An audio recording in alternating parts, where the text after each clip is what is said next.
Greetings from Zimbabwe, greetings from isolation at Fort Mavros, just outside Harare. So I'm here today just looking at all of my equipment, my burnout furnaces, my smelting furnaces. It reminds me of Scotland, because it was in Scotland that I took a 7-day course, worked 3 days of it, and learned a little bit on how to cast silver with the Lost Wax process. I mean, I learned a lot more about Scotland.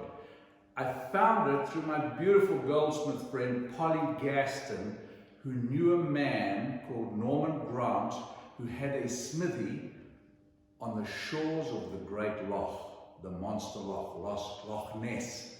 And this little town was called Glenmoriston. And there was a smithy, and I went there. And apart from making my very first pieces there, one of the things I did for the first time was go onto heather. You can imagine this African used to ant hills, ant bear holes, thorn trees, etc., all on the spongy heather, and never knowing what was underneath. It was scary stuff. And so I actually was a little scared. And there's a little pile of rocks in front of me, and I jumped up onto them, and immediately on my boot I got struck by an adder. That was it. Mavros took off. Marathon sprinter. It was the first of Scottish aggression that ever got to me, and I've never forgotten it. Rather like the time I went to, and I heard about how the Scots like to fight. So here's this budding silversmith, a little further down the track in Scotland, having a little exhibition I was, and I was told, be careful of a mulkie. Do you know what a mulkie is? A mulkie is someone who takes you with a knife as he walks past you, you see. That's a mulkie. It's like a smile. Anyway, I'm waiting for my exhibition, I'm waiting for the transport, I'm standing outside the Caledonian Hotel in Edinburgh with my bush hat on, waiting for my lift, and I see 4 youngsters on the other side of the road, and I know they're talking about me. I got my guinea fowl feather in my hat, my safari jacket, and waiting there, and then I see the first one, the biggest one, come walking past. Straight past me. Close, braced for something, a punch, a mulkie, I don't know what. Second one came, close. I'm standing there in my big boots, my big hat. Third, I thought this fourth one, who's the tiniest one, is definitely going to give me a go. And as he walks past, he looks up at me and he says, "You're a stupid American," and carries on walking. So that was mine. Another few moments of terror. But we have ancestry, Napiers and Fletchers in Scotland, and I never forget being invited to the island of Islay. Wonderful. And going with a man, he was the keeper, Callum, to go and look at golden eagles, to look at stags, etc. He took us on this fantastic safari through all of the hills, and then when we heard the stags roaring, Callum, the keeper, he told us, get down in the Burren. And the Burren is a river, normally freezing. And the Burren flowed in the top end of me here and out through my trouser legs and freezing me. And there I was back in Africa telling my sons about how the clouds close over a valley called the Hidden Valley. And then the stag in season just roars, and the sun appears, shines the stag, and then the clouds close over again. And then we crawled further up to the rocky precipice and looked at the golden eagle's nest. It was magnificent. And then Callum took us down and showed us where to keep warm and how not to nestle up to the thistles which would prick us.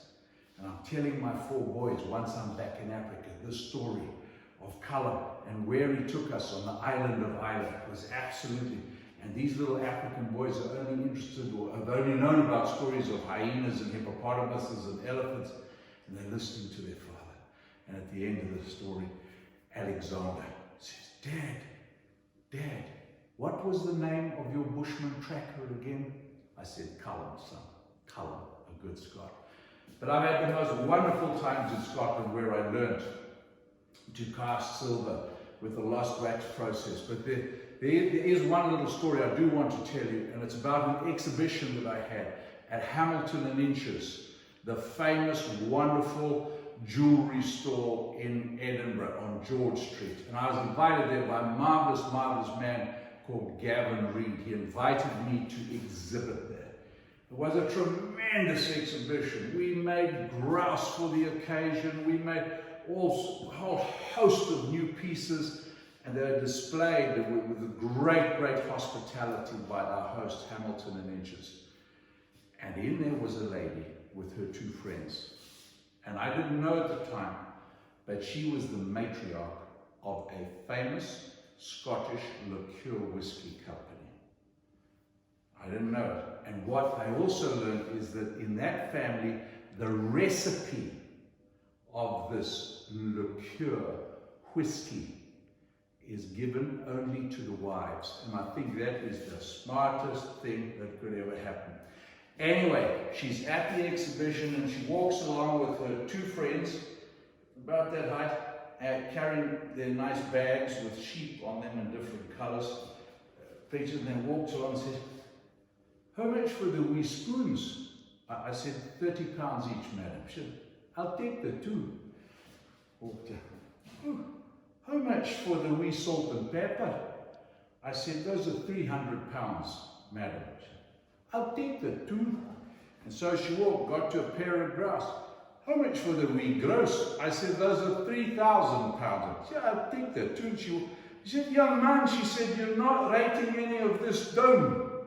And just then I looked up at a member of the Hamilton Inches staff, and he was like, "Right," he was saying to me, right. So I started to write. What a wonderful lady, the beginning of a great relationship, but I must tell you what happened on the way out. Once again, back to Scotland for a little bit of aggression.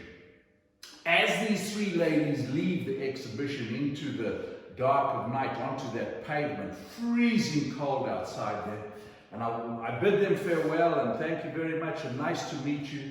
And out of the shadows appears a drunk, 6'5", unshaven, strong, big, blanket wrapped around his shoulder, clutching a bottle of spirit like this.